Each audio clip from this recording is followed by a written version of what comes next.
But I remember being in a pool full of sweat one morning and like wrestling with this, like, how do I detach myself from that identity? And it was this moment of, well, hold on a second, man. If you can inspire people to have a great night, well, what if I started to inspire people to have a great life? So that was when I started to realize that energy was currency. I am all in on the idea that your environment will either encourage you to succeed or tempt you to fail. That's where the title of this book came from, because I convinced myself, man, I want to do this thing, but like changing my friend group is probably going to be hard. Changing my weekend habits is going to be hard. All of that is going to be uncomfortable. But then I kind of had this aha moment of, dude, you're already uncomfortable now. This guy was interviewing Kobe Bryant once, and basically the guy was like, hey, Kobe, you're asked to take the last shot so often. Do you ever imagine yourself missing that shot? But Kobe looked at him like dead in the eye, didn't even blink, and said, you're asking me if I miss a shot in my own head that I haven't even taken yet. And it was so quick and so simple, but it just showed his way of thinking that it was unfathomable to miss a shot or have some sort of expectation that it wasn't going to go right. This book will work if you are willing to be brutally honest with yourself. But at the same point, like if you are looking for the easy way out, or like you are just dead set on keeping your excuses, this book is probably not. All right, what is going on, everybody? On this show, welcome back. We are unpacking the real inflection points that shape people and their businesses, whether that's the constraints, the tough decisions, pivotal relationships that kind of unlock their next level of growth, profit, clarity. Ultimately, my goal at the end of the day, I always say, is to uncover what's often overlooked from the outside. I feel like people always see, this success or this vision, and I'm always like, I know there's more that went into that, and I kind of try to just peel that onion layer back and really unpack some of that stuff. So today we have my dear friend Brett as a guest, and he is a husband, soon-to-be father. Congrats, man.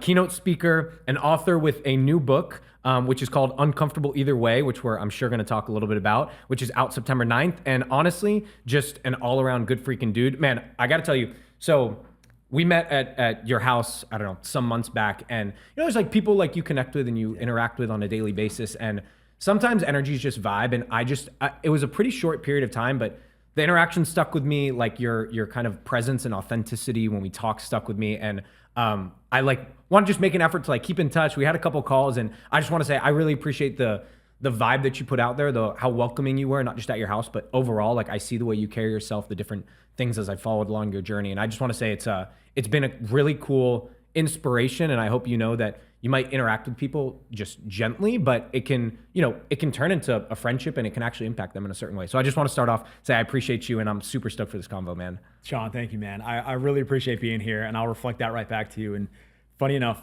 when you're in a setting like that where people were there for mostly business and conversation, dinner and all that, I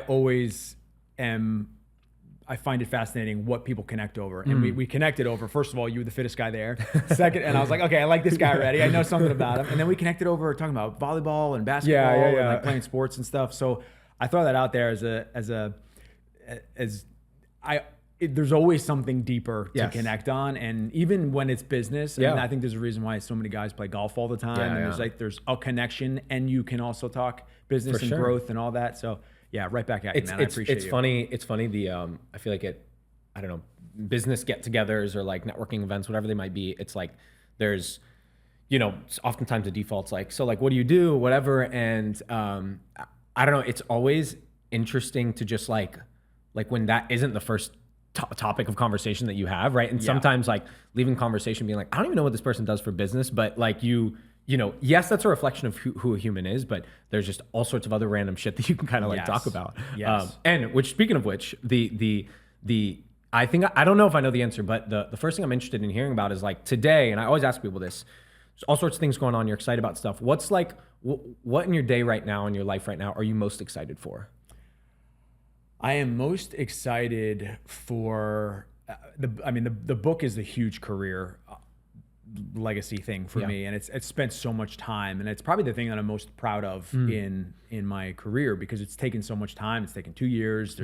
I've put everything that kind of I learned in my life up until this point to a certain point into a book, and I've spent so much time trying to make it actionable. And I even joke sometimes when I'm on stage that I'm probably not a good motivational speaker, but I'm a great momentum speaker, or at least I want to be a great momentum speaker, meaning I'm all about trying to get people to take action. And I've been the person who's consumed all the books. I've been the person who has consumed all the videos, and they don't really mean that much if you don't take any action off of it. If you listen to it and you're like, that's amazing, and then scroll on the next thing and you're off to the next and you don't do anything, it doesn't really change your life. So I've really tried to make this book very actionable and very easy to follow. And no matter where you are, what phase of life, you can take action in it.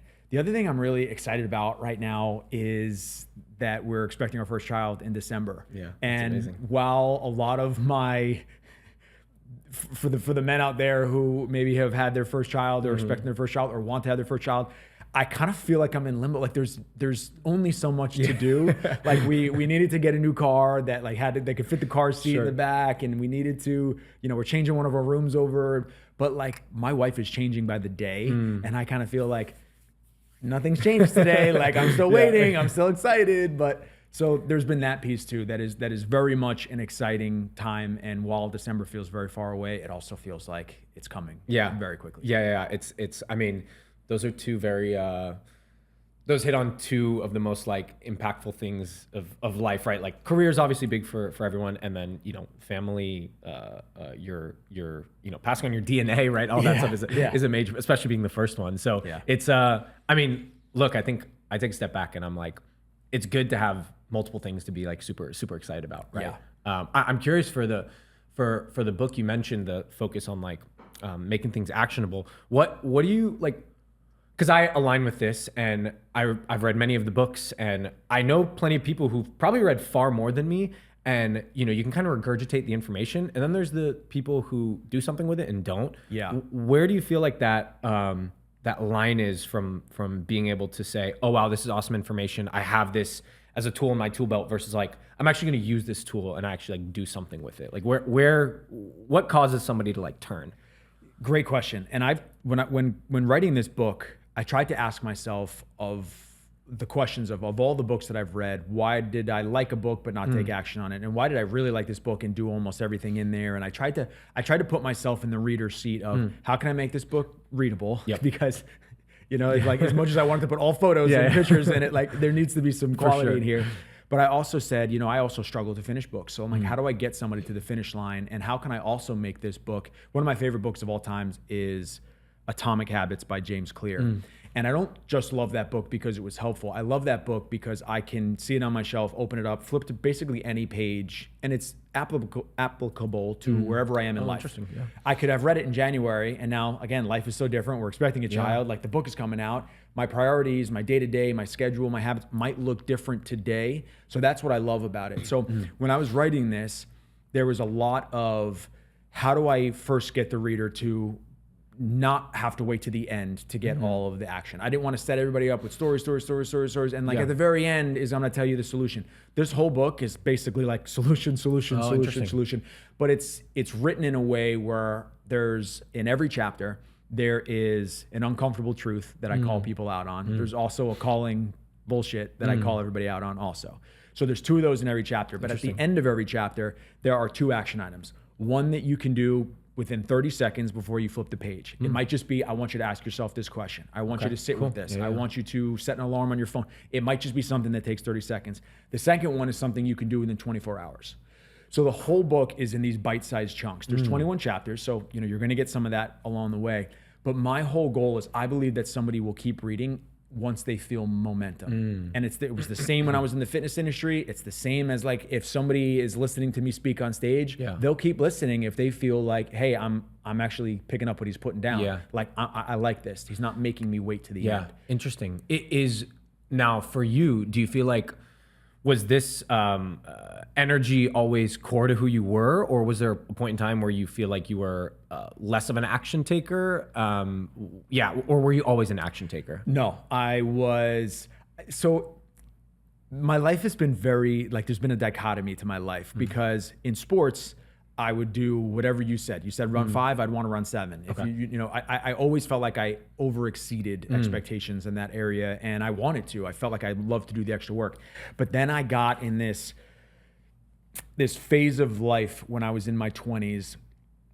And if you ask me if I regret this time, I'm going to actually say no, because I just had so much fun. Yeah. I had a ton of fun in my 20s. Yeah. I had great time with my boys. Like Yeah. we did it all. Yeah. And I don't look back on that wanting to change it, because I believe that that's one of those phases of life where it wouldn't be the same now. Yeah. If I were like, oh, let's go do all those things we didn't do, it just wouldn't be the same. Like, for one, I know too much. I'm probably a little smarter than I was back then. But there's pieces of that I wouldn't trade. However, in my 20s, I had always felt like there was this potential inside of me. And I always, weirdly enough, thought that I was destined for something great. I always thought that I'm going to be one of those guys that was something great. Did you ever watch the show Entourage on HBO? So I haven't. I've seen like a couple episodes, but I was never Okay. somebody that like really got into it. It was huge during my college. Okay. Like we'd Yeah. all get together and watch it. But if you haven't watched it, it's basically this group of guys from New York. One guy gets famous becoming an actor. They all move out to LA, and like they all basically kind of have multiple jobs based upon this guy. Got It's it. like Yeah. the entourage, the whole crew. It's based off of Mark Wahlberg's Yeah. life and career. We'd watch that, and I was like, there was no doubt in my mind that I was going to be Vinny Chase. Oh. And I didn't think it was going to be acting, but I was like, I'm not going to be the driver. Like, and I'm not going to be the guy who like picks up the groceries. Like, Yeah. I'm going to be the guy. And I don't know how yet, but I always felt like I'm going to change the path for my crew here. But with that being said, I was also the guy that was like, oh man, I'm going to do this, this, and this, or I feel like I can do this, but like, this weekend I'll, not this weekend, I'll go this, and then complain about another week, and then, oh, next weekend, oh, we're going out again. Okay, we'll do the same thing. And it was just on repeat for so long. And I remember finally, it was two things. It was one, seeing somebody that was kind of like we were basically kind of the same type of person, and this person quit the fitness industry, made some changes, and all of a sudden, like what had felt like 5 minutes for me, I look up and they're like a whole different person. And I was like, whoa, they're a completely different person, and I'm like the same. Like, what have they been doing in the time frame that I have been doing nothing, basically? And then I went to a conference, and then all of a sudden, like, there started to be this momentum, and I just started to realize the only difference between, you could think you're going to do great things or not. You could say you're going to do this thing, you're not. You could say, it's all based upon what are you doing to actually change. And that's, if I trace it far back enough, that's where the title of this book came from, because I convinced myself, man, I want to do this thing, but like changing my friend group is probably going to be hard. Changing my weekend habits is going to be hard. Honestly, changing my morning routine, my evening routine, what I'm listening to, what I'm watching, fantasy football, how much football I watch on Sunday, all of that is going to be uncomfortable. But then I kind of had this, there wasn't one moment, but I did have this aha moment of, dude, you're already uncomfortable now. You're uncomfortable every day saying that you're going to make this change, and you're not. Every day you drive to Monday and you sit in your car and spend like 12 minutes just watching the clock tick until you have to walk in. That's also really uncomfortable. And it was at that moment where I was like, whoa, if I have uncomfortable right now in my life, but that's also going to be uncomfortable, well, that one's going to come with, I'm sure, something better or some new opportunities, some changes. And then all of a sudden it was like, okay, I get it. I'm uncomfortable already. Either way, choose your path. It's super interesting. I remember the like early towards the end of college when I kind of started to get into, I'd say I had this like personal development era, and one of the biggest themes and lessons that stuck with me was get comfortable being uncomfortable. And I was like, there's all these things that you go into the YouTube rabbit holes that people say, and that was just one thing that like stuck. I'm like, damn, get comfortable being uncomfortable. It's actually the first thing I thought of when I saw the name of your book. And that's like, it's such a, man, that concept is so interesting, because to your point, I feel like oftentimes people psych themselves out that, they have this, I don't know, goal, this thing that they want to achieve. And oftentimes it's just self-limiting belief that's going to hold them back. But the state that they're in is also this level of like, it's eating at them, right? And they're like, they're not happy, they're not fulfilled with what's going on. And like, to your point, if either way you're going to be struggling with it, then why not choose the route that's probably going to yield better results, right? Yes. So I understand how this kind of like this person kind of influenced this. I guess for you, right, as somebody who's maybe dialed in on this, focused in on this, you still, I'm sure on a daily basis, have those same type of decision-making points where like, you want to do something, I don't know, eats at you. And one thing I love about you is you're super transparent. Online, you post things like you're going through this, you have this doubt in your mind, but you end up doing it anyway. Like, what for someone like you is maybe more seasoned in navigating these type of things? How do you, I'm sure you can verify you still go through these on a daily basis, and B, like, how do you navigate it on a practical level, like on a day-to-day basis? Yeah, the best part about writing a book that you personally like yourself and also you get to test it is that now that the book is out and it's like in my hand and I'm constantly flipping through it, you know, talking on shows, I'm literally almost running it through the gambit on myself again to basically be like, this is great. This does work because here I am again, uncomfortable either way. I don't want to send these things out, or I don't want to promote it, or I don't, you know, whatever it may be. And it's like, no, dude, it's the uncomfortable part is that nobody knows about your book. It's not gonna be able to help anybody. Get your face on the screen and go talk about the book. Like you have to do that. Or there was something the other day. Like a Monday. Like there's a part of the book that I talk about. One of the like the biggest pillars that I learned from fitness was never miss a Monday. And it was this, you know, it's this workout pillar that it's for a lot of people. It's like, oh, that's really cute, man. Like, oh, they never miss a Monday, cool. But for me, yes, it may be cute, but it's also been one of the anchors in my life that I would put it all, if not most, of the reasons why I've been able to stay quote unquote fit for so long is because I've never had that like, oh, I dropped off for a month. Oh, I dropped off for like a quarter. Because every Monday it's a chance to get back on the page. And like that little Monday that is cute for somebody else has been massively effective for me. Yeah. So the other day we were traveling and I forget what happened in the morning. Oh, I was waking up because I had a speaking event and I had to wake up early and I was going to change slides. Thought it was going to take me 10 minutes. It took me like 2 hours to transfer these slides over. No workout, plane in New York. It's 10 p.m. And here I am like, on my floor about to be like, I have to bang out push-ups. Like I can't put this book out with this thing, chapter 9, whatever it is, and like not do the thing. So it's been great for me to not only hold me accountable still, because I'm always looking for ways to hold me accountable, but it's been great to kind of put these processes in and even the uncomfortable truths. Like, you know, there's one uncomfortable truth in there that, you know, is you've gotten way too comfortable losing. And losing is going to happen. Failure is going to happen. You're going to hit a challenge and you're going to, you know, hear a no, or you're going to, you know, whatever, get turned down. But you can't get too comfortable losing, right? You can't get too comfortable pushing something off. You can't get too comfortable saying one thing, doing another thing. And like that has also been a great thing because like, hey, it works. And this book will work if you are willing to be brutally honest with yourself. There are some call outs in here and it's probably going to rub some people, you know, I'm blunt, right? I'm like straight at you. And my tagline is always tough love with a hug at the end. Like you're going to know that I care because there's so much hopefully love in that book too. But at the same point, like if you are looking for the easy way out or like you are just dead set on keeping your excuses, this book is probably not for you. But if you're looking to be like, how can I grow? How can I get better? Or, hey, I've been saying this and I know I've been saying this and I'm really looking to like, how do I get on the other side of this momentum? This book's going to be perfect for you. It's interesting, the never miss a Monday concept. I think that that as like a pillar, so to speak, for your life has, I have to imagine is, you know, you strike me as like a very like disciplined individual, right? And to me, discipline is, you know, you do the shit that you know you have to do even when you don't want to do it, and that discipline drives the consistency. So, you know, for someone like you have this type of pillar. I guess that like, how has that theme, I guess, of like the whether it's the never miss a Monday theme or the discipline and kind of consistency concept, like how has that sort of impacted you and your journey? Is that something that like you said, you've been fit for a very long time, right? Did you ever go through these cycles of like you really fell off the discipline and consistency curve? And obviously you had your fun with your boys, maybe drinking more than you should have, but did you ever kind of go off and had to get yourself back on or no? Yeah, 100%. So funny enough is I would say that my superpower is consistency, where I've never really been the biggest, fastest, strongest, smartest in any kind of category, but I have always felt like I can out-consistent somebody. And in fitness, you know, when, you know, me and the other trainers were all competing on like something, it'd be like, dude, you're going to miss a day at some point and I'm not, like, or just you're going to fall off and I'm not, like, it's just, that's how I'm going to win. And we weren't really trying to beat each other, but you get what I'm saying.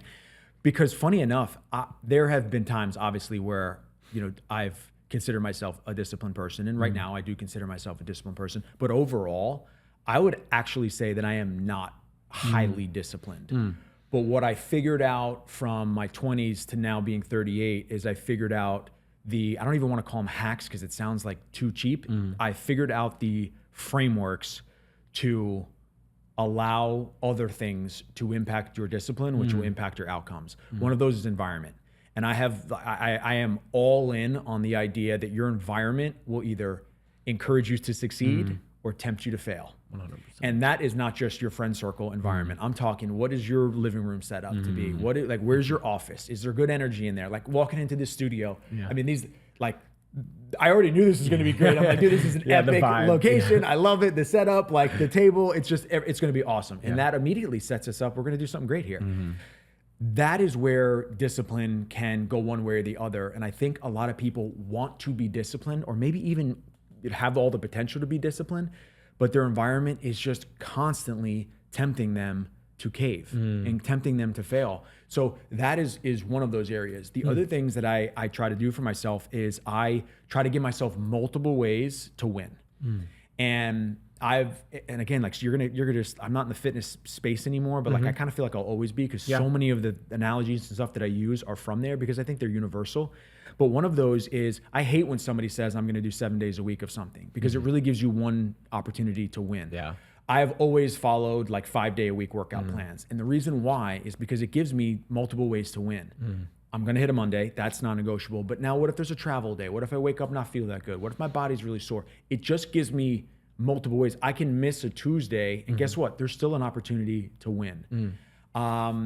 Having, putting things in place that keep me accountable, but at the same time, I love external accountability. I want everybody, and I want myself to also be a high agency person, meaning I want to be able to keep myself accountable. But for the things that I know that I'm really good at talking myself out of, or the things that Brett doesn't like to do, I also need multiple layers of external accountability. I need, my assistant checking in and telling me exactly when the deadline is. I need to promise somebody through an email that you're going to have it on this day. Like, all of those things sound kind of crazy, but to me, they are all super effective. They are what gets me to do the things that I don't want to do. Because everybody says discipline, they can be disciplined in the areas that you want to be. Like, if you love, I don't know, we'll go back to fantasy. If somebody loves fantasy football, like, they're never going to miss a waiver wire. Like, they just are going to do the things that they want to do. But where does that show up in the ways that we don't want to do? And I also think confidence is the same way. If, I hate the question of, like, asking a group of people, like, who here would consider themselves confident? Who would consider themselves not?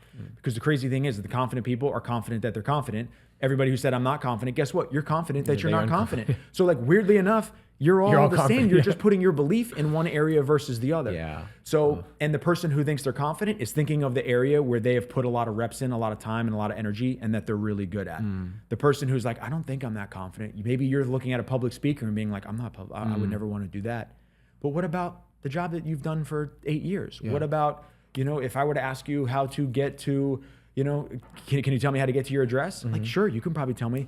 So we're all confident, we're all not confident. I also believe we're disciplined and we're not disciplined, but some people just set themselves up and are constantly tempting themselves to break that promise. It's almost like people put the pressure on themselves basically to, like, kind of like put themselves in a box, or like put this like label or so on to them. And at the end of the day, it's, you can kind of extract whatever you want out of yourself. It's just a matter of, I think ultimately it comes down to, knowing yourself and being aware of that, right? Like, even with what you're saying, you set up these kind of like things in your life to know that you're really good at talking yourself out of certain things, but you put these necessary things in place to, like, hold you accountable. Like, I guess talk me through that. Like, how, as far as, like, when you think of you yourself, the things you're great at, your zone of genius, the things that you're not as good at, and you need these kind of accountability checkpoints, how do you feel like you've gotten to the point where you are at that level of, like, clarity or awareness of, of the things that make you and the things that you're great at and not great at? Like, how have you learned that? Some of it is external. Some of it is hiring a coach who can find the spots that, that I can't see, or working with a financial advisor that is like, hey, like, you're the expert here. I'm not. Let me just learn from you as much as possible. This is what I think. Is this true? Is this not true? I love learning from people who are better at me than anything. And I also get super inspired by people. I couldn't care less about, I don't know, like the opera, but if I turn on a clip and it's like America's Got Talent, there's an opera singer there, I'm like fascinated. I'm like, man, how did you learn that you had that voice and try that thing? And like, I can find inspiration anywhere because I feel like I'm always looking for it. So for me, learning about those parts of where I fall off, like for some people, like the 2-week mark, and for some people it's a 2-month mark. For anybody in January who starts something in January, for most people, they say it's like February, they call it like cliff day or something. It's like February 13th or something. Like already you're off the cliff. Right? So knowing that about yourself and not doing anything different is to me a huge like waste of the ability to know that.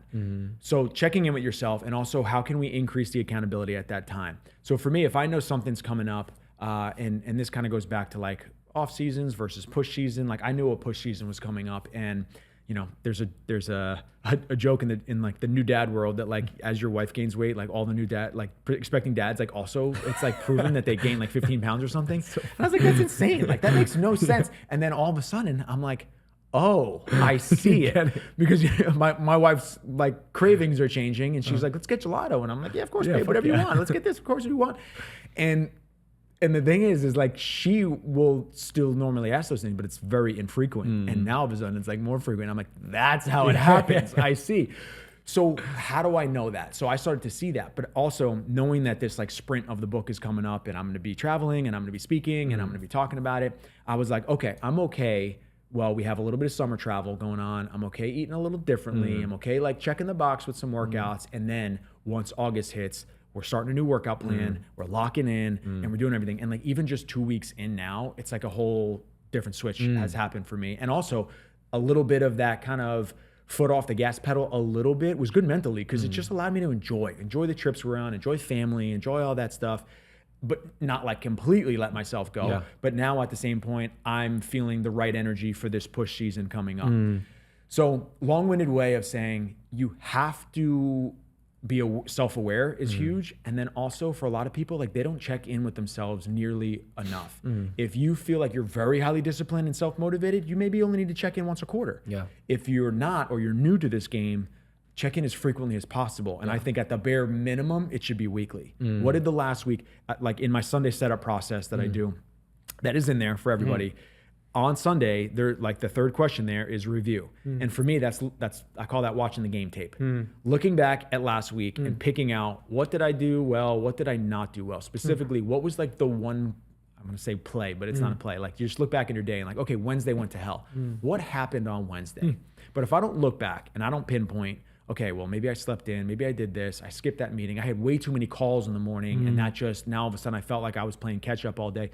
Okay, learn from that. Don't let next Wednesday come around with the same schedule, same plan, and like be in the same position when Wednesday night comes around and you feel unproductive. To me, like that is where you start to make like the incremental progress.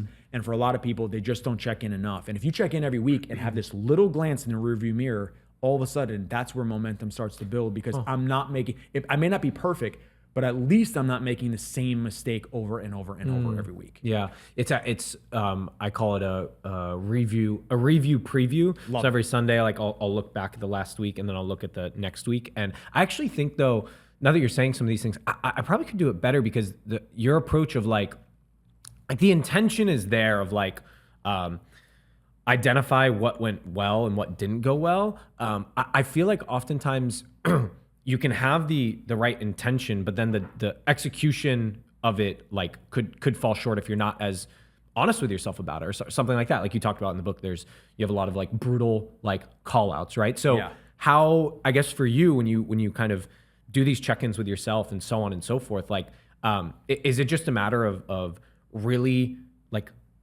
sticking to your guns of like trying to be as brutally honest with yourself as possible and not wavering off of that, even then you kind of want to? Like, I guess, how do you orchestrate your mind to like stick to that?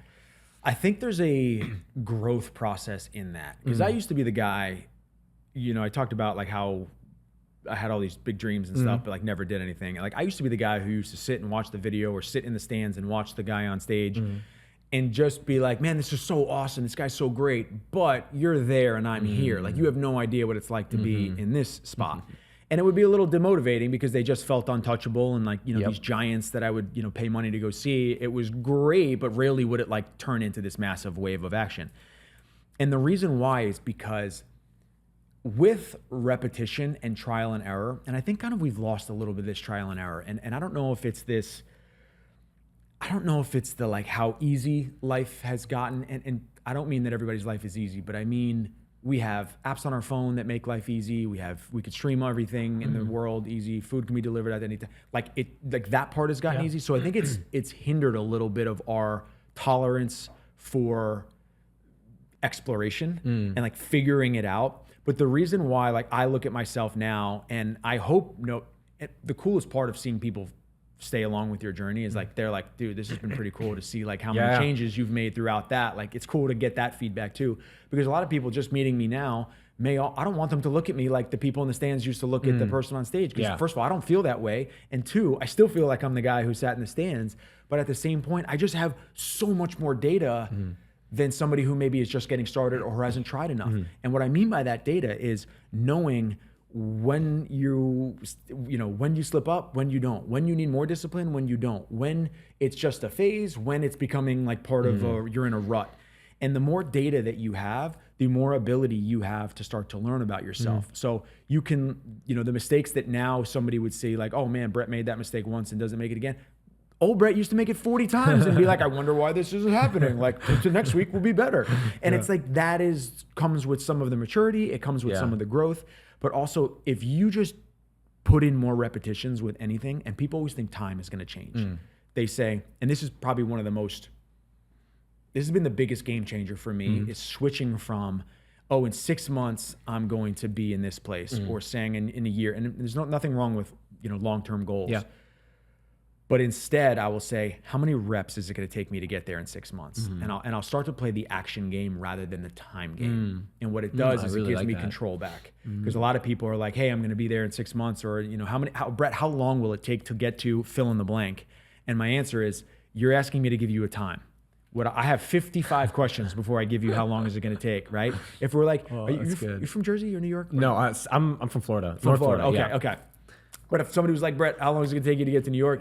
Well, are we driving? Are we biking? Are we taking boat? Like, how are we getting there? That all dictates what's the answer I'm going to give you. It's no different with that. So for anybody else wanting to like shorten up this, like, Brett, how can I get about the reps and I get about all that, but how do I shorten it up? Start asking yourself that question. Hey, you want to get something better at that? How many reps until? I love that. I was just thinking, I was having this like conversation with my brother, and we were talking about like, he had this goal and he set like this year goal. And I was like, I just kind of asked, I was like, what? Why can't you do that in 6 months? And he was like after some conversation, like, all right, I'm doing it in a quicker time period. But even that, I'm like, I just said 6 months because conceptually I was like, I feel like this goal can be achieved quicker. But if I thought of it of more of like, what is it actually going to take to get there? Like, what are the action items that are needed and what are the reps needed? The time could be a month. It could be 3 weeks. It's like the time is to your point is not, that shouldn't be the guiding light. The guiding light should be what is the doing that actually needs to get done. Be more curious. That would be my tell for somebody is be more curious. My buddy Danny visited me in San Diego once, and we were sitting on the beach, and this conversation was so telling for just kind of the type of friendship we had, but it was also it stuck with me, and like, how could I multiply that in other areas of my life? And he was sitting there and he was telling me he was getting into running, like long distance running, endurance running. And he was saying like, he just like runs this route all the time. And then like one day looked up the record for like the PR, who held the PR for like longest run through Arizona up in the hills and stuff. And I've just kind of prided myself on like, I'm never going to Debbie doubt anybody. Like I will only hype you up, and then it's it's all up to you. Like if somebody's asking me for my honest opinion, I will give that. But I'm never going to tell somebody they can't do something. Yeah. But what I loved about that, I was like, and he was like, so I looked up this record and I actually felt like it was weirdly attainable. So like I'd have to run it was like 36 hours and it was like a big crazy thing. That's wild. And my first question could have easily been like, man, that sounds so hard. That sounds so this. But challenging myself, I was like, tell me more about that. What does that look like? How long would you have to train for that? And like, how much are you currently running? Okay, good. Do you like, what time frame would you want to break that record by? Do you want to do it this year or next year? And all of a sudden, 15 minutes later, we both were very convinced that this was doable. We're like, dude, you're not only gonna break it, I don't even think it's gonna be like you could probably do that in a couple months. But we were so hyped for each other. But to me, that went from this thing of, oh, I'll break this record one day. And instead, because of the curiosity questions that we continue to ask each other, and this is why having like a good brainstorming friend or a good hype friend is good, but also you could do that yourself. But to me, that takes out this vague timeline, and all of a sudden it puts in a very actionable curiosity to it, but it puts in the action that's going to be required. And now you can work backwards and figure out a timeline that's manageable. Not everybody's going to be able to drop their whole life and go, attempt this PR. But what he started to be like, this is what I'm running now. It would probably take me here. I'd have to be in this sort of shape and this sort of endurance to be able to do that. So realistically, like he's like, maybe you're right. Maybe like I do need to give myself a year. Like, but all of a sudden we were so hyped. Like we were just so pumped.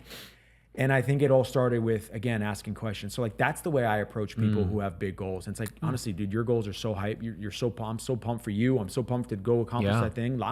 Why would I ever put my limiting beliefs onto you? And I think a lot of times when we share things with the wrong people or somebody who doesn't have what we want or doesn't think the way we want, somebody else's limiting beliefs becomes our lack of confidence. Absolutely. I mean, it's why like I love my family to death. I love my mom to death. There's certain things, like certain ideas, certain things that I'm not gonna bring it to my mom until it's way later stage, because she's coming from a place of safety and love and care and the what ifs, and like I don't need that in my brain at a certain moment, right? I need it from like maybe the crazy at one point I needed a crazy optimist that's like firing me up about it. Then I want to go to like one of my good buddies who's like, a little more of a pessimist, but like logical, and we'll challenge it and kind of like getting that proper like dialogue. I think so.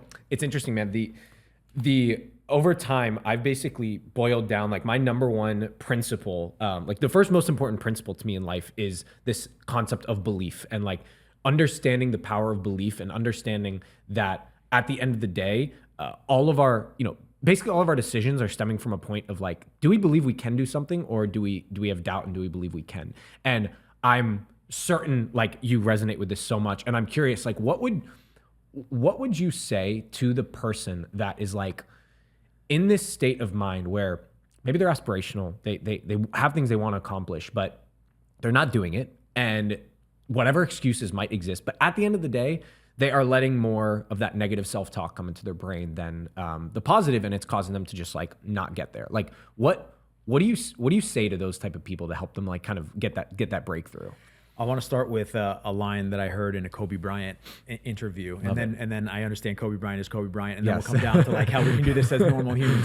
But I remember this guy was interviewing Kobe Bryant once, and basically the guy was like, "Hey Kobe, you're asked to take the last shot so often. You're always put in that position. The team looks at you, the crowd looks at you, like you're always putting that shot. And when you're sitting on the bench and there's 5 seconds left, and you're drawing up the play, do you ever imagine yourself missing that shot?"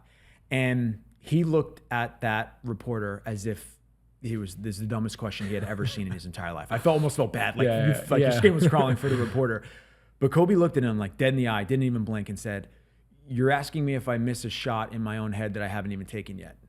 He goes, "Why would I ever miss a shot that hasn't happened yet?" And it was so quick and so simple, but it just showed his way of thinking that it was unfathomable to miss a shot or have some sort of expectation that it wasn't going to go right. And that hit me hard. And I started to ask myself, where am I missing shots that I haven't even taken yet? And what good is that doing me? And I boiled that all down to this section that I eventually started calling Angel's Advocate. And we play devil's advocate so easily. Like the whole world, trust me, we all have friends, we have everything. Like, oh, well, this could happen, this could happen, this could happen. I'm gonna be poor, sleep on the street, and I have no friends. It's like, hold on a second, maybe that's not so. I do think there's benefit to playing the devil's advocate and finding maybe the worst case scenario, because for a lot of people, the worst case scenario is this made up, huge, gigantic story in our head that if we actually boil it down, it's probably not as dramatic as we're making it seem. And most decisions we could figure out and get, reverse it and get back to a place where we're fine. But Angel's Advocate is this fun thing that I don't think we do very often. And when I started to, this started a lot when I started to first surround myself with hype friends and people that were also doing fun stuff. And instead of being like, man, that sounds really hard, or I know somebody and like it didn't work for them, or you know how much money that's going to take. Like that is just negativity that you just honestly have to like keep out. But the Angel's Advocate is this fun way of saying, what if it did work? And not just what if it did work. Instead of the like, why me? Why not you? What if you were the one? And I was talking to a girl who was talking about like nobody in her family has ever run a business. Nobody in their family has ever done this thing. And I literally looked at her and I said, what if everybody is waiting for one person in your family to pave the way? And it was almost like it completely changed for her. And all these challenges, limiting beliefs, things, hurdles that were in her way now became this opportunity. And the only reason I said that is because people had said that to me at some point. But what if nobody's ever been an entrepreneur in your family and you need to be the one? Yeah. What if nobody has ever made $1 million in your family and like you're going to be the one? And now all of a sudden, everybody who comes after you, not even your family, your friend circle, your people, you talked about a entourage. Yeah. Like, what if all of a sudden you made it possible for people? Yeah. And part of the reason, like the whole book thing, and it's like, man, I remember sitting in the Arlington Public Library in Virginia, working on Friday nights when I traded my party nights for like working on my business, and looking around the library when I was, distracting myself and just looking at all the names on the spines of books and saying, there's no way that guy wrote a book on hammers, and that guy wrote a book on like skillets, and that guy wrote a book on like, juggling. Like everybody has written these ridiculous. Why not me? Yeah. There's no reason that is not inside of me. Is it going to be hard? Is it going to be uncomfortable? I'm not good at English. I'm not a fast reader. Like, yeah, this is going to be challenging, but it doesn't mean that I can't do it. And everybody needs somebody in their life to start to do that. So the two things is one, you got to stop missing shots that you haven't taken in your own head. And two, have some more fun. And I say fun specifically, have more fun playing Angel's Advocate. Get like, drink some caffeine, start bouncing around and start talking about how like the whole world's going to change when you do this thing, and this is going to happen, and that's going to lead to this, and that's going to lead to this. And like have somebody that's going to hype you up. Yeah. And then go take step one. Like don't make it too big. It all starts with step one. The person that we're looking at all started with step one. Wow, man, that was some good shit. It makes me think like I can see the you bring a lot of that hype fun into all that you do. And I'm curious, like, I feel like it's such a simple, it's actually something my wife taught me a lot of. I've always been a relatively serious person, and she's brought such this like lighthearted, like grounding kind of like aspect to me, just brought it out of me more because, a lot of her core is just like, my goal here is to like have fun, right? And I'd been so like, specific, like driven with these specific goals and so on and so forth. And at the end of the day, it's like, dude, if you're not having fun, then what the fuck's all this worth? So, like for you, that you talked about how you really kind of constructed around you with the people that you're around, your friends, and so on and so forth. I want to expand on that a little bit more, because I think when people think their environment and they think the influence of it, I think to some degree understand it and get it, but people don't, I think, get the layer deeper of, like you're saying, how the place that you're in, how you're, the cleanliness of your home, what you're reading online, what you're scrolling on, what you're listening to, what you're smelling, all this stuff. And that turning point is so critical. And I feel like I've seen a lot of people get this aha when they start to get into these communities and circles and groups where it's like, wait, all 5 of you are like telling me, yeah, fucking go after this, like hyping me up, like, holy shit, like absolutely. Is that that type of, I guess, energy, like do you feel like you really had to kind of seek that and intentionally, say no to these certain, whether it's friends, whether it's environments, and really kind of put that intentional effort towards it to make it come to life? Because now it seems like it's basically a part of who you are, but how was that shift? Like, how did you get to that point?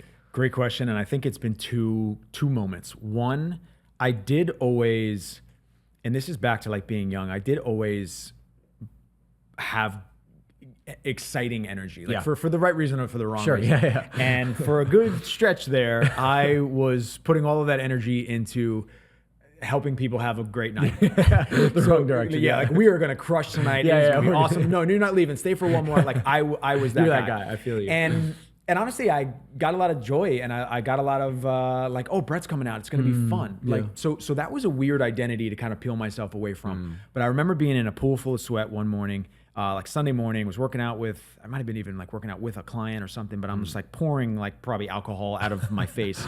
and sitting there and like wrestling with this, like, how do I detach myself from that identity?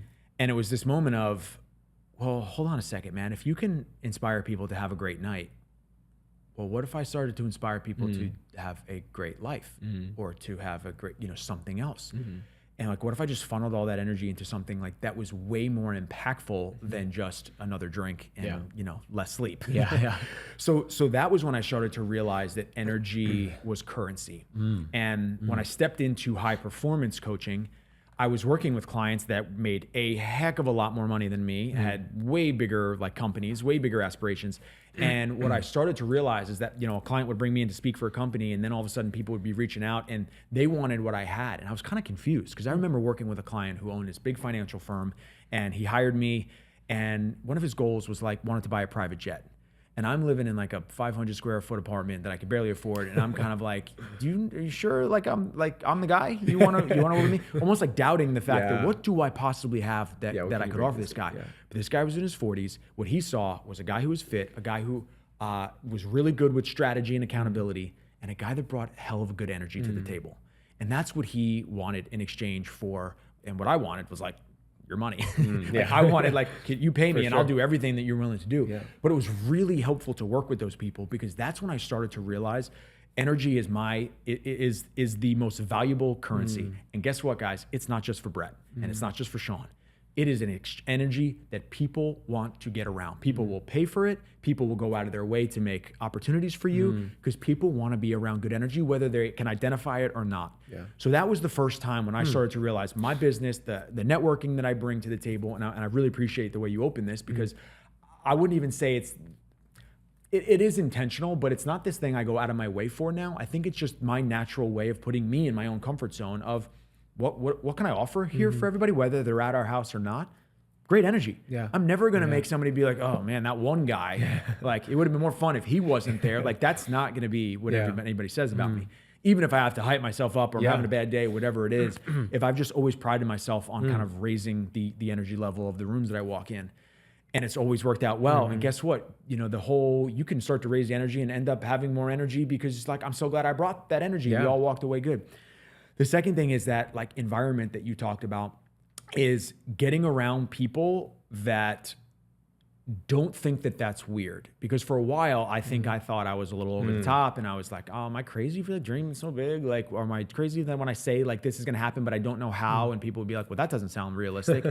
And then I would start to go to some conferences. I'd start to follow people. And like the best and worst part about social media is, to me, I actually think that that's most people's biggest telling environment right now, because it actually, you can curate it. I know the algorithm will feed you stuff, but you're also clicking on it, telling the algorithm, I want more of this. Absolutely. So there's an idea around like, how can you curate your algorithm to be better, right? How can it only spit me things? There's this one page that is so good, and I wish I knew it for all the men out there. I think it's called like Warriors Mentality. And it's basically, it starts off at some video, and the first 10 seconds of it are some nonsense. It's like a guy lighting this fire, and it's like you're waiting for this thing to explode, or it like hooks you in, and then like literally they switch to a picture of like David Goggins being like, you're a little bitch. You're wasting time again. And it like literally calls you out. And I found it and I was like, whoa, this is genius. Because yes, I'm watching something that has no impact on my life. This like bottle rocket is about to explode. Like they just hook you in, and then there's this guy that comes in, and it's not always David Goggins, but it's somebody calling you out for wasting time. And like, you think that whatever you're about to watch is going to change your life. And it's like, whoa, and I immediately get off, almost like somebody's watching me. But it's so impactful to realize, what are you watching? What are you listening to? What are you curating? And when you can get around people that also dream as big as you do, you will expand. I always talk about expanding your comfort zone instead of just getting out of it. But if you can expand your comfort zone and you get around other people that are thinking big, or that talk about, nobody talks about money. All of a sudden I started, this is helpful to be around my wife, but all of a sudden, like, we're talking about money at dinner, and everybody's just kind of laying their money thing out there. And like, nobody's embarrassed. Nobody's like trying to, posture. Everybody's just trying to help each other. And I'm like, whoa, this is so weird. I've never had a conversation like this. And then everybody's talking about what their body fat percentage is. And everybody's talking about like what their biggest dream is. And the rest of the people are like, oh, I bet you I could connect you to so-and-so. And I'm like, this is blowing my mind. This is so collaborative. There's no competition at this table. why does it feel like everybody's competing at the bottom? And the more that you climb, it becomes more collaborative because people realize how hard it is to get there. And they realize if you're willing to put yourself out there and you're willing to do something different, to change yourself, to change your family, to change the world, why would we not go out of our way to help you? Because there's no reason. We're not actually competing. There's plenty for all of us. Yeah. And that is the first change to get around. Get around people that don't feel like your success is taking away from them, because that's poison and that's really difficult to grow in that environment. Like you mentioned energy is currency. Like I wish, like, I know people like listen and can watch this, but I wish people could feel the energy of this combo. Cause this is, Are you sweating? Because I'm sweating. Dude, I'm like, fuck man, this guy's got me going. Dude, it is crazy. I really like when you think of energy is currency, right? I think of it in the sense of, I think of resources a lot. And I think, when people are striving for a monetary goal, I'm always like, that doesn't actually mean anything. Like if you blinked and there was an extra $100 million in your bank account, that in itself doesn't actually do anything. It's like, what do you do with a resource like that? Guess what? What else is a resource? Time is a major resource, right? Energy is in my opinion, the most important resource. And the game almost then becomes, yes, if you're going for the money as a resource to use that, cool. But if something is just draining all of your energy and you don't have energy left over at, after 4 o'clock or 5 o'clock or whatever, like that isn't what life is about, right? It's about how do you really optimize around the energy and then use it as fuel and fire to like take it to the next level and do what you actually want to. And when you're talking about getting around, I remember when I first started getting around people that I felt like were dreaming bigger than me and so on and so forth, I had those same realizations of like, oh shit, they're talking about things that I've kind of always wanted to talk about, but like was a little esoteric and like kind of looked down upon. But now these people are talking about it so openly, and I'm like, damn, this is wild. This is like cool. This is invigorating, and you feel that you get the energy from people like that, and all you want to do is you want more of that. Yeah. Not only do you want more of it, but you also have this duty to like to pay that forward and to give that back, right? And it is, I think, especially when you need that extra push, the biggest thing for someone to do is take a fucking look at where is your energy going and who are you spending it with, and where the areas that it's going, where do you feel like it's draining and where is it invigorating? And wherever it's invigorating, double down. Wherever it's draining, fucking cut it out. Energy inventory. Yes. You have to take energy inventory. Yeah. And you talk about checking in, and like we should probably check in with that more often than we probably do. And it's hard because nobody wants to admit that their one friend that, they've had forever is draining. Yeah. Right? And it's either and where people feel bad is I don't want to disconnect from this person, or I feel bad for this person, but I call it, there's this bridge, and where we are right now is on the one side of the bridge. Where we know we need to go is on the other side of the bridge. And why I say build a bridge, not a wall, is because people always think, well, I'm going to set this wall and like tell all my friends to go F themselves and be like, I can't be around you anymore. And like your energy sucks. So I'm going here. But the reason why I say build a bridge is because there is no getting around the version of you that you want, the version of you that is going to accomplish the things. Like you have to be willing to cross the bridge. Now, the reason why I say build a bridge is I've always wanted to be that person that extends the hand. And again, if I can encourage and motivate, like guys, like we have to start making some changes. Let's go across the bridge. Not everybody's going to want to come. But if you decide that, I don't want to make these people feel uncomfortable, or I don't want to disrespect them, or I don't want to, go against what mom says, or I don't want to go against what, then you're going to be stuck on the other side of that bridge, and everything that you want is on the other side. But you have to be willing to walk across the bridge. And the hardest, probably most uncomfortable truth that I can say is a lot of times you're going to have to walk across that bridge by yourself. And that is the difference between who you become and who you continue to stay. Yeah. I'm thinking like your certainty and kind of, again, clarity on these things are so clear. And I'm thinking you said this mention earlier of like, you had this one person who you saw went out of the fitness industry, and then a little bit later, and this kind of was like a spark and a fire. Like take me to another, like, I don't know what phase of your career that maybe it was, but take me to another, I don't know, time where, you feel like it was this critical turning point and I don't know, really allowed you to get through this certain constraint that as you look back, you were like, damn, I was like not heading in the right direction there. Yeah, take me to like a point in time and what was kind of the difficult decision you had to navigate and go through? It was an intimate relationship that I was in, and we had moved out to San Diego, and I was with somebody at the time. You know, good person. We weren't good together.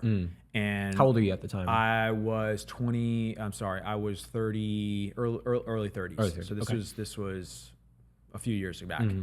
and I was starting to make some decisions for like the business that I wanted. And because of that, you know, for anybody who's ever done their own thing in business, and this is where if you have business aspirations, you have to get around other business owners because there's a lot of things that talking to 9 to 5 type of people can help with. Unless you come from a family or have done that and gone back, but like, it's really difficult to understand the next steps and the stepping stones for business compared to a 9 to 5. For 9 to 5, it's kind of like I just keep doing what I'm doing, and eventually I've been here enough time, they'll give me another, if I keep doing my job. But for business owners, there's so many pivots and backslides. It's almost like shoots and ladders. Like, oh, I'm growing. Oh shit, that didn't work. I'm growing. Let me take another path. And I remember doing that where I was trying some things out, and like, you know, there were some successes, some not so good things. And I was trying some things, and I lost a client. And I remember like doubling down on like coaching. Like I need to learn where these gaps are. And the partner at the time, like, I don't want to say they didn't believe in me, but they didn't understand the path that I was trying to create for myself. And they wanted us to have, they believed in the lifestyle that we were going to have, and they believed in like where we were going, but they didn't really want to come along for the ride. They didn't understand that like, yeah, we may have to, like, I may have to invest money here before I get it. I may have to, you know, put a big chunk of change here to be able to figure out the things that I'm missing to go grow the thing. And all they could see was like, you're not making a lot of money, and you're putting this money into this, and I don't understand it. And it was like a lot of like doubt, and that doubt, because it's the most important person in my life at the time, was causing doubt in me. And it got to the point where I started to really question, like, am I going to make it in this thing? Like, am I the right person? Because I was letting somebody else's feelings turn into my feelings. And that relationship ended up ending, and for multiple reasons. But then I remember like having kind of this come to moment of, am I going to make this thing work? And I had to double down back on the belief again. And, you know, funny enough, that was not too long after I had met my wife, Anne, or my now wife, Anne, but we started dating. And Anne was like, there were so many things I loved about her, but the one thing was like relentless support. Like, I understand, go for it. You want to do this thing? Just hire that person. You want to do it? Like, let's go do, just so, because she understood. She had lived that entrepreneur life, that there was no doubt in like, yeah, that's the way you have to do it. You can't, like, it's not just going to happen over time. Like, you have to make the decision. You have to hire that person. You can't do 15 roles by yourself. Like, you got to put somebody in place. And all of a sudden, like, a little bit of me having now a chip on my shoulder and being like, when I finally was like, I'm committing to this, I'm doing this, it's going to be awesome. And then having that partner who's now supporting me and had my back. And for anybody out there, you know, whether you're single, whether you're with somebody, nobody will have a bigger influence over you other than yourself, than your intimate partner. Your habits will start to look the same. Your beliefs will start to look the same. Your view on life will start to look the same. So like, why picking that partner is so impactful. Is because I believe that like your lives will become so aligned. Like, it's very difficult to like completely do separate things, right? Which is why like usually people have like a similar fitness level, a similar like monetary, like those kind of things. But anyway, that was like one of those times where I had to kind of put the pieces back together. I had to like dust myself off. I felt like I was starting over in my 30s, and I was like, man, I'm now single again. I'm across the country from all my friends. My business isn't doing that well. And this is like one of those moments where like, do I go back and get a job, or do I like make this thing work? And it was one of those huge pivotal decisions of, we're going to make it work. And like, I had that sitting by the ocean. I had that quick conversation with myself. And I said, if we're going to make this work, we are never going to question again, like, is this going to work? And like, if you decide right now, we go forward, there's no looking back. There's no like pivoting. There's no changing. Like, we're going. And I remember just being like, let's go. And it was like the doubling down belief. And I'm so glad I did, because like, it's a completely different world right now, but it's not always smooth. Yeah. And that's why, like, if I could do anything, it's like, please be careful putting people on a pedestal, because I have put so many people on a pedestal just to eventually meet them and be like, wait a minute, this guy's human. Yeah. Wait a minute, they're just like me. Like, yeah, maybe they have more money, maybe they drive a cooler car, maybe they're this, but like, they have life problems just like I do. Like, their dog is in the backyard tearing stuff up too. Yeah. Like, they are the same as us. So I really like want to drill that down of, yeah, use people as inspiration, use people as guidance, hire coaches, do those things, but like, just don't put people on a pedestal. Nobody really belongs there. And, you know, you could convince yourself that everybody had it easier, had a shortcut, did some other thing than you. And that does nothing but take away all your power. Yeah. And it changes your situation, zero. Yeah. It doesn't change what they have, and it doesn't change what you have. But if you convince yourself, hey, they worked their butt off for it, and like, am I willing to do the same? Then go make your change. It's such a, my wife actually has she always says this. I think her mom like shared this with them growing up. Like, you are better than no one and no one is better than you.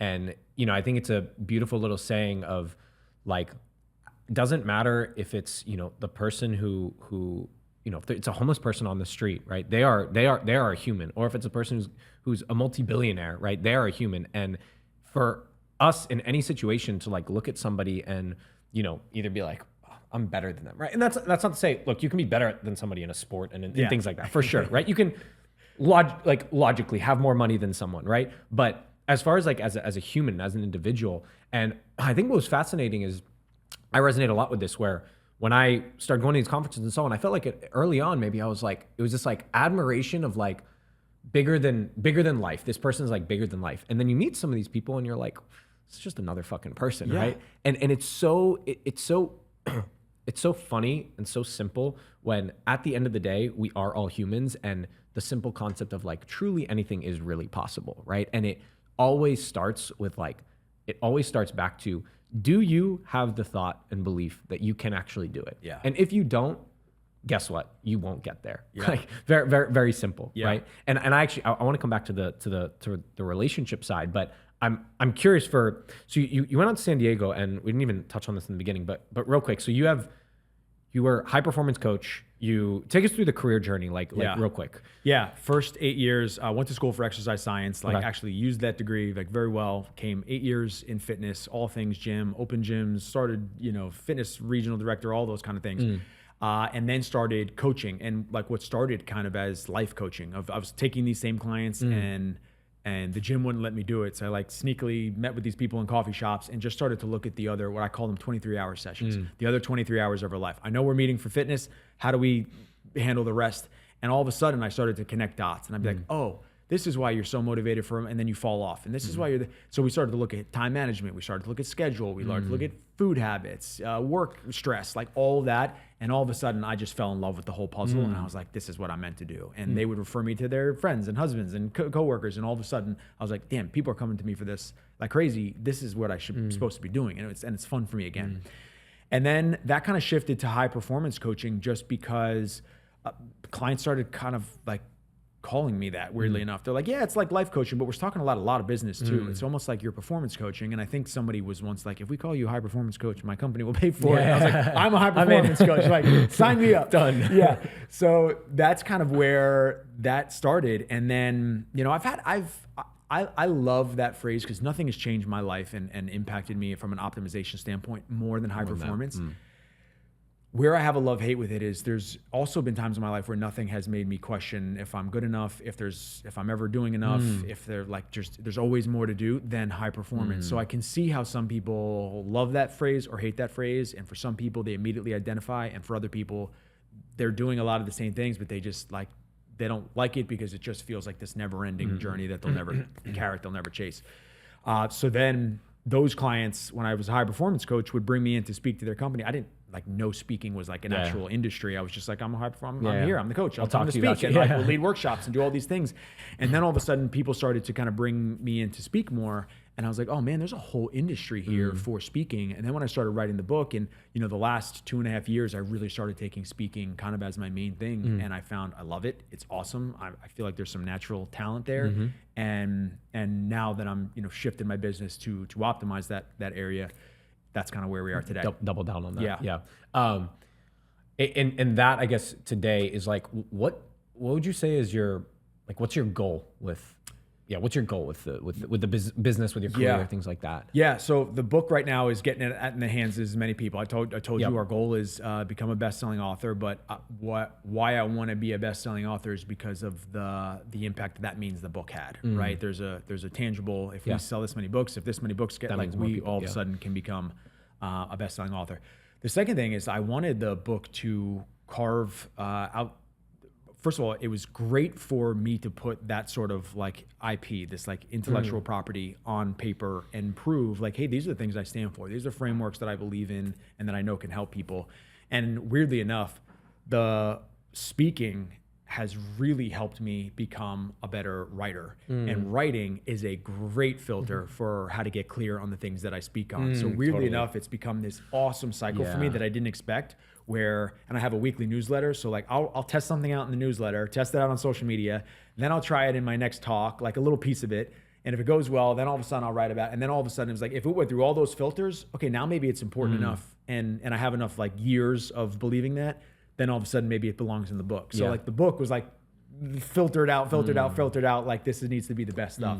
But speaking is great because I get to try a bunch of stuff out, and I like to keep it fresh. And also there's so much feedback. You know, I could drop something and like there's actually parts of my talk now and even parts of the book that like I threw in there as like a little bonus thing that I'll just say on top of this topic, and everybody was like, whoa, or like wrote it down or came up to me and talked to me afterwards about this thing. And I'm like, oh wow, they're really connecting with that. Or I didn't think that was going to land, but everybody seems to associate with that.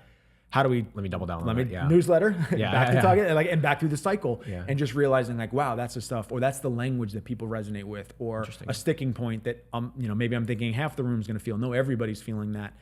So it's been really cool. It's been a cool process to go through that. And my other goal is to really get this message out there. So speaking is a part where like in the last year, I have gotten paid more to speak than I ever have. And I've also done more free talks.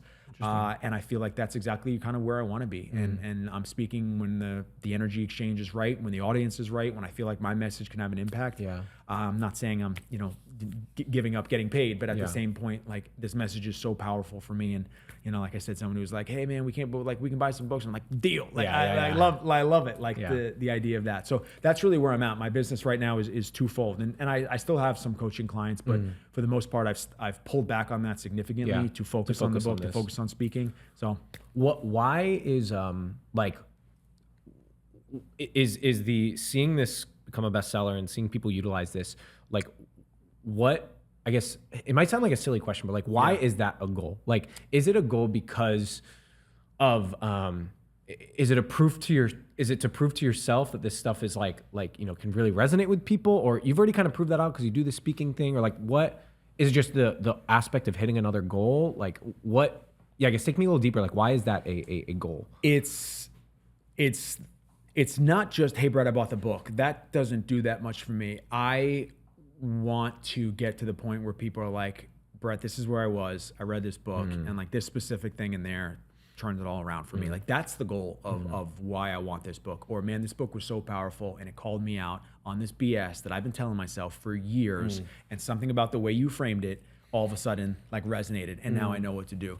So that's kind of where the goal of the book is it's not necessarily how many, you know, if somebody buys it and puts it on their shelf, that does nothing for me, right? It's like, great, $28, thanks. But at the same time, it's like, how do we get the word out there? And the only way you can impact more people, and that's why from personal training to coaching to speaking to the book, it's been, if you ask me like what my biggest goal is, like if it's impact, if I'm actually truthful about it being impact, the book is the best way to reach the most amount of people.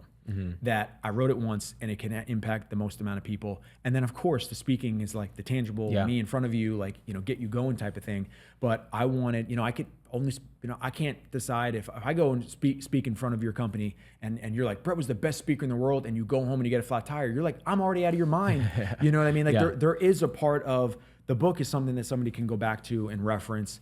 And it's also just been a part that getting all of that down on paper. Like to me, I am already proud of the book because it's physically here and we did it for 2 years. Like all the growth for me came in the process of creating the book. Now it's not about Brett anymore. It's all about everybody else. Like, how do I get this in the hands of people? And what I love about it is, like, you know, just driving here and I was getting your book ready to give to you. And I was like, I'm going to take this book and put it in my trunk because like, how many times do I drive past somebody or in the store or see somebody? I'm like, I'm just going to give it to you. Like, cool. Dude, you need this. Yeah. Or I see something, we had a great conversation, take this book. Like now I feel like the book Santa Claus, but the idea of it is like, if that's really what my mission is, then I should be handing them out. Was impact always been a guiding light for you? Yeah, I've always believed in the line. It's cliche, but like more impact, you know, will deliver more income. And every time that I've made decisions strictly for money, they've been terrible decisions because you chase a dollar or you make a decision for a dollar or you try to save it. You know, and I'm not saying there's anything wrong with saving a dollar, but the amount of times I'm like, oh, I shouldn't hire that person. I'll do it myself. Like, it just slows the process down. And when I've started to realize that the more impact you make, the more income you'll make. And also for, my wife explains this really well too, but she says, and I've kind of like figuring out my own money mindset and what does money mean to you. And actually we had somebody come to one of our retreats and explain there's like 5 money languages, the same way there's like love languages. There's also like 5 money languages, and it's really helpful. I'm not going to remember them off the top of my head, but my buddy Shaun Howe came and he's a financial advisor, talked about this, and it was great because everybody could identify, why do I actually want money? For some people, it is safety and security of like, hey, I can take care of my people. For somebody else, it's like, I have the power now. Nobody can tell me what to do. And so it's really helpful. Google that, find it out, put it in the show notes or whatever. I'll come more prepared next time. But that is really helpful because I have always felt like money for me was avoiding, you know, being in control, and it gives me the power. And my dad passed away when I was 16, and for a lot of what I saw with money was stress, and it was, you know, oh no, like, we have to have enough. Do we have enough? It was like that sort of situation, you know, by watching my mom, like, have to, like, now we have 2 kids in college, what's going to happen? And it just kind of, I grew up being like, man, that sucks, man. If we just have more money, like, this would still suck, but we wouldn't be so stressed, and like she wouldn't be so stressed, and like, why is she working 2 jobs? Like, I just hated it. I hated all of that. So for a while, I just avoided everything about money because I didn't want to deal with it. And like, all of a sudden, when I was like, Brett, you got to grow up and like start taking this seriously, I realized I can't have the same money mindset that I saw growing up. I have to change it if I want a different outcome. So all of a sudden, you know, changing what money meant for me, and I realized, like, when people be like, yeah, income, but money is a reward for doing a really good job. And I started to realize, if I do a really good job, I get paid more. And if I really have a significant impact and I can solve an important problem, and like, change for a lot of people is an important problem, overcoming fear is a very important, people will pay for that. And all of a sudden I started to realize, hey, okay, you not only have to be good at something, and I believe if you hate what you do and you're chasing money, like, there are plenty of people who do that. I'm in no position to tell you what your money mindset story is and like how anybody grew up. So I won't even judge that, but I think it's just easier when I can wake up every day like super excited about what my calendar looks like. And if I do that, to me, that's already winning. And like, the younger version of Brett thought success was, can I work from my laptop, and can I, you know, work with good people? Can I chase some good energy, and can I be in control of my calendar? And if I can do those things, to me, like, that was already success. And having a second fridge full of like, you know, Capri Suns and like the cool drinks in your fridge. Anybody I ever knew, like, if we went to somebody's house and they had a second fridge in their garage, and they'd be like, go get some drinks, and you open it up and it was just like sodas, beers, and like Capri Suns. I was like, they got it. Rich. They're the richest family I've ever seen because they have that second fridge. So that is what success looks like. That's awesome, dude. I think it's I want to the one thing I want to come back to, you know, I've mentioned, like, you and Ann are both like you guys are so, you wear your like life on your sleeve, I feel like, and you know, the world of like content these days, everybody's putting out stuff, but like, I can like see and understand what you guys share. Like, I can feel the depth of it different than like many other people. And so I kind of want to expand on that a little bit. Like, you're like, talk me through, I guess, the relationship and kind of when you think of like these goals and success and fulfillment for like you individually, and finding the right partner and the synergy of the right partner, and what even the right partner truly means, like to you, right? You know, it's like you guys are this power couple, right? Both like super aspirational, successful, and so on. What for you guys kind of coming together, like how do you kind of look at this, and how did you look at it in the beginning and determine like, I'm pretty confident this is going to be a successful relationship. Like we're going to be a great team. Yeah. Well, early on, coming out of my previous relationship, the one thing that I didn't realize was so important to me that I realized was important to me was playfulness.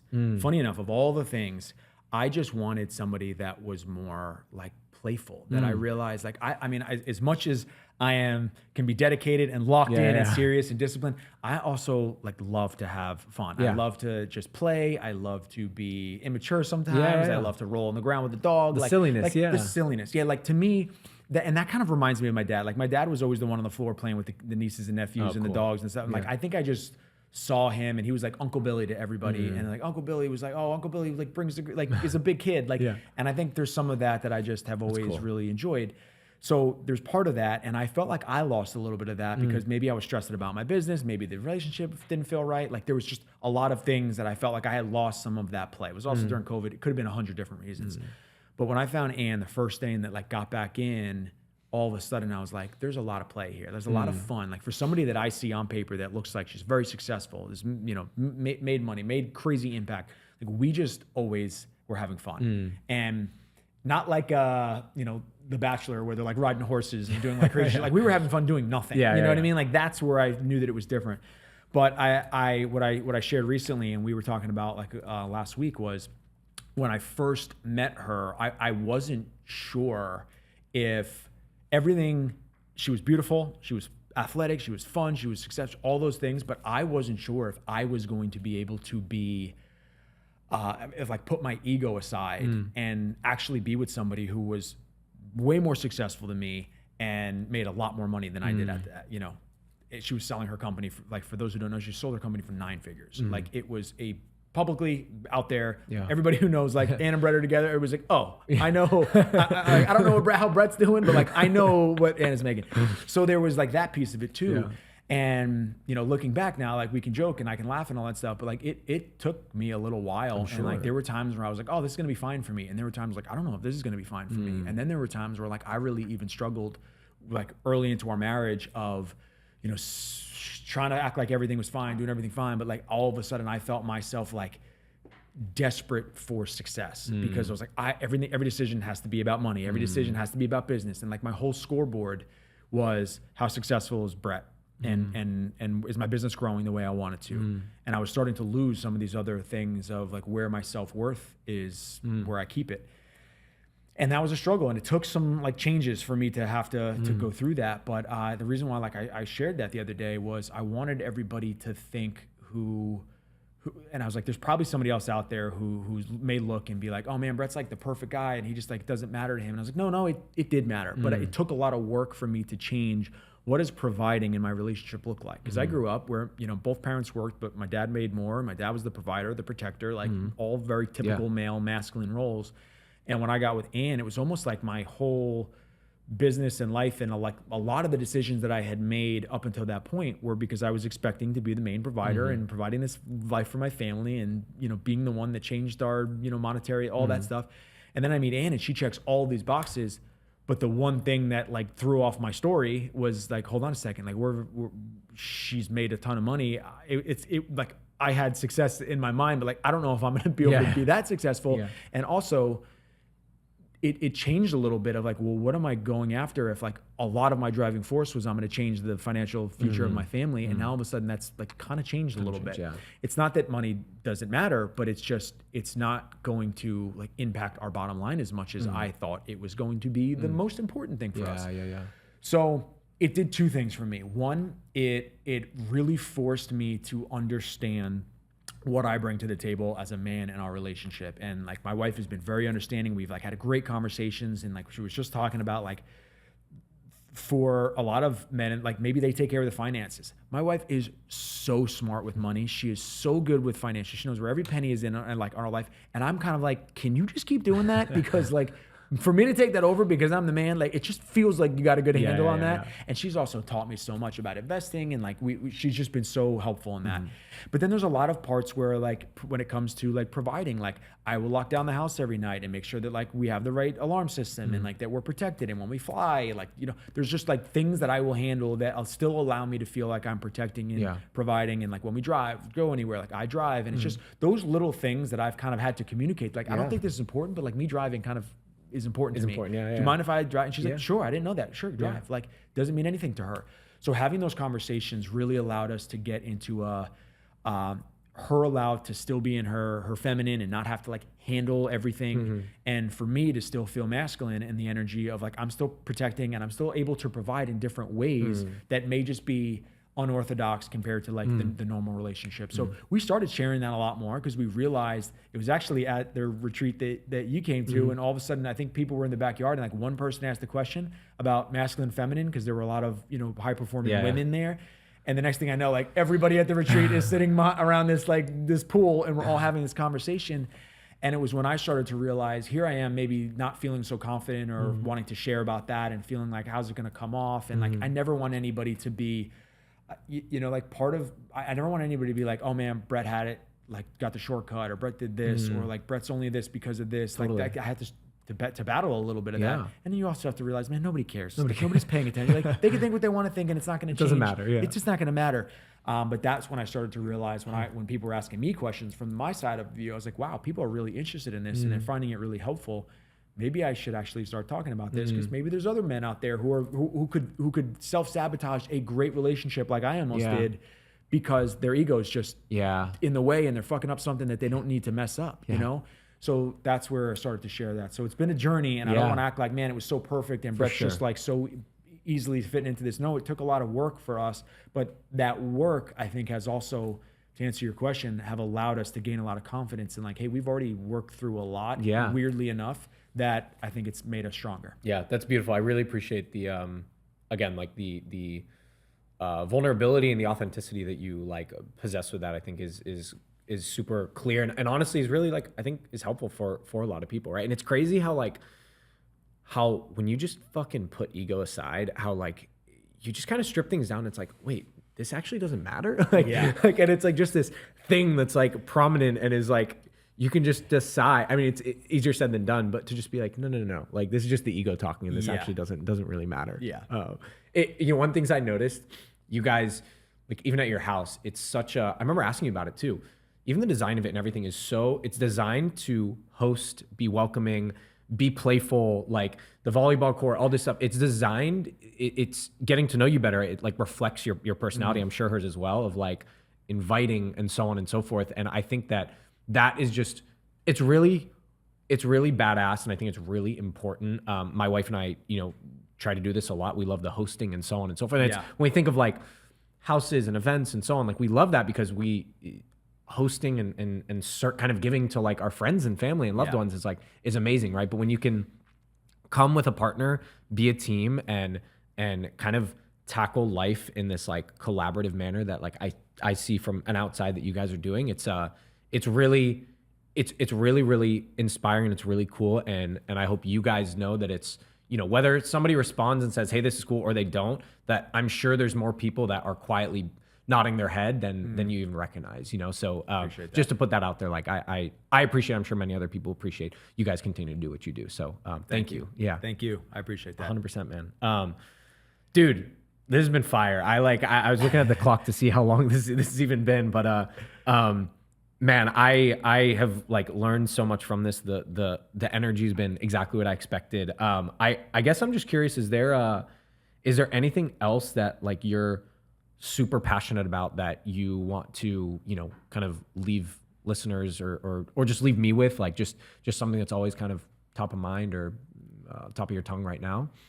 Yeah, not, you know, other than, you know, sometimes when people see this, the title of the book, they probably will go to one area of their life, but I want people to ask, to me, great things come from, you know, you want better answers, ask better questions. And the uncomfortable either way for somebody might be relationship. right? And it's like, it's uncomfortable. I was on the phone with somebody and, flat out was like, are you with the right person? And they're like, I don't think so. And I'm like, so what if you're telling me that, it means you've already thought about it. But are you doing her service? Like, who are you doing this for? But now? they're uncomfortable making the change because. But it's uncomfortable to let somebody that they love, but not the right person, down, right? And to go through the transition and have to move out and but like, man, do you understand that you're living this every day? It's also, don't confuse yourself that staying there is not uncomfortable, because it is. Same thing with money. I used to remember when people would talk about like investing, like, what stock have you invested in? And I just like, please don't ask me, please don't ask me, please don't ask me. Like, I have no knowledge of this, and my skin is crawling and I'm sweating because I just don't know enough about this. And that was really uncomfortable to sit there and be like, please, I hope nobody asks Brett, like, Brett, how much money do you have invested? Or like, what stock do you like right now? I'm like, I don't know. I have no idea. But it was also uncomfortable to take courses on financial, stocks and investing and learning about that. But like now on the other side of it, like I actually, just a couple years removed, I had $0 invested at age 30. Like, so everybody out there who's like, I'm late, like you're probably okay. But that's also uncomfortable. So whatever that looks like in your life, ask yourself, am I already uncomfortable now? And I think if you can just get real with yourself of saying the answer to that is yes, all of a sudden that change that you're looking for, it looks a little bit more inviting. And I promise you it'll come. It's not going to be all smooth sailing, but it's going to come with rewards. It's going to come with confidence. It's going to come with experiences, stories, life opportunities. It's just going to come with a lot more. And the biggest one is it's going to avoid regret. Yeah. Because like we never sit around being like, I wish I would have, could have, like, I'm sorry. We always sit around saying, we never say like, man, I tried that thing and I, whatever, move on. Yeah. And that's where a lot of the what I tell people is like, you don't even have to be successful in the thing. If you try something and be like, oh, realize I hated that. Great. You never think about it again. Yeah. But if you just never try it, then all of a sudden it'll always 100%. Be there sitting there. It's the question that you said early on that somebody asked you that kind of made you think of like, if you're 70, would you look back, kind of this regret question? And it is something that I think with a lot is like, if something keeps coming up in my mind and go to a future Shaun self and I look back and ask what if, that's a signal to me that like, I have to do it. Like I have to try it, or else I'm just not like, I don't want to be asking the what if questions. Yeah. You know what I mean? Yeah. You guys are what? The child's coming 5 months? December. Yeah, we're right at 5 months. So we got like 4.5 left. So I always ask this question. I'm really interested. Your future kid, there's a lot of lessons you've learned in life. There's a lot of important things. And what is maybe the most critical principle you feel will be important to teach your future kid? For one, I want them to have belief in themselves. And we talked about that a lot. That's one of those things where I never want them, and my wife is so aligned with this, and we've probably had an unhealthy amount of conversations around like, we are not going to make it easy, like too easy, and this kid's just going to think the world's handed to them. We are very, dedicated to making this kid believe in themselves, meaning like, you can try it. You want to try it, go try it, and my wife, like what I love is like, we've committed, like we're not raising a boy, we're raising a man. And like, that means that, I want this kid to be tough. Like I think some of the best lessons and the best things that have ever been taught on me were the tough lessons. Now I don't want, you don't have to go through some of the hard things, hopefully, but at the same point, like toughness through sport, toughness through discipline, toughness through challenges, toughness through like prominent male figures that were not easy on me. I actually are the ones that like I mentioned in the back of the book. Like that's like the coaches that really pushed me to not just like, yeah, Brett, you're good, but like, are you leading? Are you leading the rest of your team? Like you're missing this opportunity. Those are the ones that I really remember. So it's the belief. And then, I want our, we really want our kid to try a lot of different things. I think we want it to be willing and curious. Really like go try a bunch of different things. And we want to try to set them up for success, not from a standpoint of, hey, we're going to leave you all this money and it's going to be great. But there's this line, I'm sure you've heard it, but hard times create strong men create easy times, easy times create weak men create hard times. And both my wife and I, my wife's dad, battled addiction, and their parents. Funny enough, both at 16, like her parents got divorced. I lost my dad. Like, I don't want to. I'm not going to sit here and like pity party. Oh man, Brett had it so hard. But I do believe that we became the people that we wanted to become because life wasn't super easy for us necessarily. And what I absolutely don't want to do is have a child or children and set them up because life was so easy that they become weak.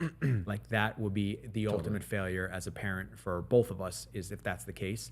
So how do we create, like, in an environment where we will have opportunity, we will have options, how do we create an environment for that child to still be able to build the resilience and the overcoming factors and like have tough moments maybe in life that build that resilience and the character without necessarily having to like, send them to boarding school and have them sleep on the street to just be, have some resilience in their life. Well, dude, I'm sure you guys are going to make an absolutely amazing parents, and excited for this next chapter for you guys. And thank you so much for taking the time for this. Last thing, we got the book coming out soon. Where is the best place for people to follow the journey? If they want some of the Brett energy, reach out. Like, what's the best place to find you? Yeah, so pretty much everything is Brett Eaton, BRETTEATON. It's BrettEaton.com. Brett Eaton _ on Instagram is where I hang out the most. The book is available on Amazon. It should arrive somewhere around 9/9, so it's coming quickly. If not out already, depending on when this comes out. But yeah, uncomfortable either way. Would love to support. Would love to hear your thoughts on it. But yeah, I'm on Instagram all the time, LinkedIn a little bit, but just that's where I'm at. Yeah. Love to chat. Love to hear what you think. Badass. Awesome, brother. Appreciate your time. This was epic. Thank you for having me, man. This was really fun. Cheers.